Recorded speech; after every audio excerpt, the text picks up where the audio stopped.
All right, let's dive right in. Today, we're tackling one of the biggest ideas in all of early childhood development, Erik Erikson's very first stage. We're going to break down what trust versus mistrust actually is, why it's so incredibly important, and maybe most crucially, how you see its effects playing out in your classroom every single day. To really get this, we have to start from a baby's point of view. And I love this quote from the very wise Dr. McBinkey. Because when you're that little, right, a wet diaper that doesn't get changed right away, that can feel like the end of the world. And that feeling, that is exactly where this whole thing begins. Because really, from the moment they're born until they're about a year and a half old, an infant's entire world, their whole reality, just boils down to one simple question. When I cry, does somebody come? When I'm hungry, do I get fed? When I'm scared, is there comfort? Their whole world is just one big test of reliability. Okay, so let's zoom out from the baby's experience and look at the actual theory behind it. This is where Erik Erikson comes in. He gave this critical time a name and a framework that really helps us understand what is at stake.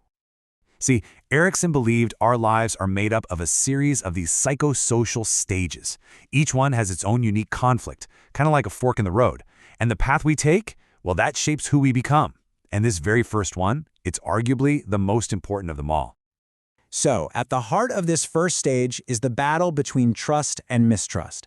It's pretty straightforward. If a baby's needs are met consistently, with warmth and care, they learn to trust. They start to believe, deep down, that the world is a safe place and people are reliable. But if that care is inconsistent or neglectful, they learn the opposite. They learn mistrust. The world feels scary, and people just can't be counted on. Now, I know what you're thinking. This all happens before they even get to my classroom.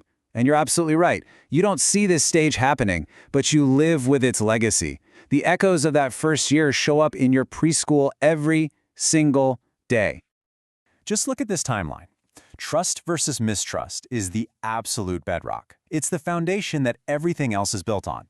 Things like learning to be independent or taking initiative. All of that depends on having a solid base of trust to stand on. If that foundation is shaky, everything that comes after is going to be a lot tougher. So what does a shaky foundation actually look like in a 3 or 4-year-old? Well, it might be the child who's super clingy or has major anxiety at drop-off time. It could be the child who really struggles with any change in the routine.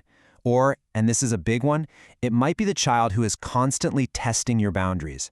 Not to be naughty, but because they're desperately trying to figure out, are you for real? Can I count on you? But here is the great news, the absolute best news. Even if a child comes to you with what you might call a trust deficit, your classroom can be an incredibly powerful place to heal and build that security. So let's get into the playbook, the real actionable things you can do. We can pretty much boil it down to 4 core pillars, 4 big ideas for building or rebuilding trust in your classroom. Let's break them down. First up, and this is huge, make your routine king. A predictable schedule is so much more than just classroom management. For an anxious child, predictability is like a warm blanket. Knowing exactly what comes next, circle time, then snack, then outside play, proves to them over and over that their world can be safe and orderly. Second, respond quickly and with empathy. A scraped knee, a conflict over a toy. When you show up promptly with comfort and care, you are sending the most powerful message imaginable. You're saying, I see you, you're not alone, you can depend on me. It's about meeting those emotional needs just as reliably as their physical ones. Let's make this real. Imagine little Maya. She's been in your class for a whole month, but every single morning at drop-off, it's tears.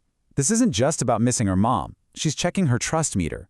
She's asking, with her tears, okay, mom's gone. Are you really here for me now? Are you going to be reliable? And this is where you can do something really powerful. You can actually verbalize your reliability. When you say something like this, you're doing 2 brilliant things at once. First, you're validating her feelings. I see you're sad. And second, you are tying your promise directly to the predictable routine of the day. You're proving, with words and actions, that you keep your promises. All right, the last 2 pillars. You need to create a safe harbor. A child who trusts their caregiver feels safe enough to explore, to get messy with paint, to try building a taller tower. And for those kids who are really struggling, you just offer some extra TLC. Be extra patient and celebrate those tiny wins, those little moments of bravery. It shows them they're seen, they're safe, and they're valued. So, why all this focus on just one stage from infancy? Why does it matter so much? Because getting this right, or helping a child repair it, has ripple effects that can last an entire lifetime. Probably the best way to visualize the importance of this is with a simple analogy. Just think of that fundamental sense of trust as being the roots of a tree. And this just spells it out perfectly, doesn't it? Strong roots, a deep sense of trust, help a child grow up tall and confident, ready and willing to learn and explore. But weak roots, born from mistrust, make a child feel wobbly, anxious, always more worried about staying safe than about reaching for the sun. Your job every day is to be the one who waters those roots.